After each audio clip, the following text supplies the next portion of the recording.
Otep à tous, bien-aimés frères et sœurs, le Bénin est devenu l'Ukraine de l'Afrique. Et Patrice Talon est le Zelensky du Bénin. C'est fort, hein? Pourquoi j'ai dit ça? Eh bien, c'est la même chose. Les Occidentaux procèdent de la même manière pour obtenir les mêmes résultats. Surtout que le Niger s'entend avec la Russie et nous assistons donc à une guerre entre l'OTAN et la Russie. Alors, pourquoi je dis que le Bénin est l'Ukraine de l'Afrique? Ou plutôt l'Ukraine du Niger. C'est parce que Patrice Talon actuellement fait tout pour qu'il puisse pour déclencher une guerre contre le Niger, pour que la France et les États-Unis puissent passer par lui pour faire cette guerre. C'est encore ce qu'on appelle une guerre par proxy. Donc une guerre par procuration.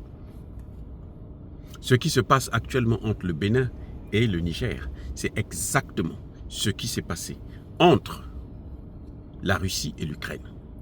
Les Occidentaux créent toutes les conditions possibles pour que la guerre puisse se déclencher.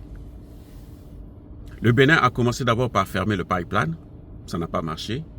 Maintenant, le Bénin kidnappe des ingénieurs, des experts nigériens pour voir quelle sera la réaction du Niger. Et ce que le Niger fait, c'est qu'il arrête la production du pétrole. Il ferme le robinet. Et le Niger, je vous le dis encore une fois de plus, a une alternative. Et si le Niger s'engage à changer de direction pour son pétrole, le Bénin sera le plus grand et le très grand perdant, et ce sera irréversible. Vous savez, les marchés que le Togo a pris là, c'est fini, hein? Ça ne reviendra plus. Ça ne reviendra plus. Vous savez pourquoi le Togo a participé à l'intervention, aux exercices militaires avec l'AES? Le Togo n'est pas frappé par le terrorisme au même titre que les pays de l'AES. Mais c'est pour consolider les liens. Parce que le Togo aussi vide ce pipeline-là. Si ce pipeline peut passer par le Togo, mais le Togo ne sera que content. C'est ça que le Togo vise. Ce n'est pas forcément parce que le Togo veut rentrer dans l'AES. De toutes les façons, le Togo ne peut pas rentrer dans l'AES sans l'autorisation de la France et des États-Unis.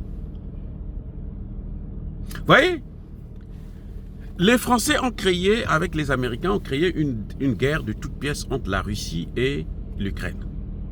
Et Zelensky a joué le jeu. Zelensky, là, c'est Patrice Talon. Tous les chefs d'État, les anciens chefs d'État béninois, condamnent Patrice Talon. Ils disent à Patrice Talon d'arrêter avec ce jeu-là, de protéger plutôt les intérêts du Bénin. Et les intérêts du Bénin, c'est d'avoir la paix avec son frère. Pas son voisin seulement, son frère nigérien. C'est là où se trouve l'intérêt du Bénin. Mais le Bénin préfère la guerre contre le Niger. Et le Bénin sait, Patrice Talon sait qu'il va échouer. Patrice Talon sait qu'une guerre, mais le Bénin va tout perdre. Mais quand même, il veut faire ça.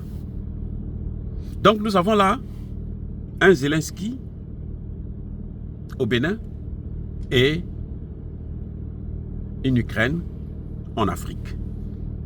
Et une Russie en Afrique. La Russie, c'est le Niger. Voilà exactement ce que nous avons comme situation géopolitique dans la région en Afrique. Et c'est dommage que nous ayons encore des endocollants qui sont prêts à tout pour sacrifier tout un continent pour leurs intérêts personnels. Dire cela, c'est inciter à la haine ou à la violence? Non. Yabakoul Hervé. Soyez bénis, abondamment bénis par le Dieu des Kémites et par nos ancêtres angélisés. Mais que tous ceux qui persécutent le continent africain, le pillent et le déstabilisent, qu'ils soient noirs, blancs, chinois, arabes, juifs, indiens ou qui qu'ils soient punis, maudits, foudroyés, neutralisés, écrasés, effacés par le Dieu des Kémites et par nos ancêtres angélisés. Vive l'Afrique éternelle. J'ai dit et j'assume.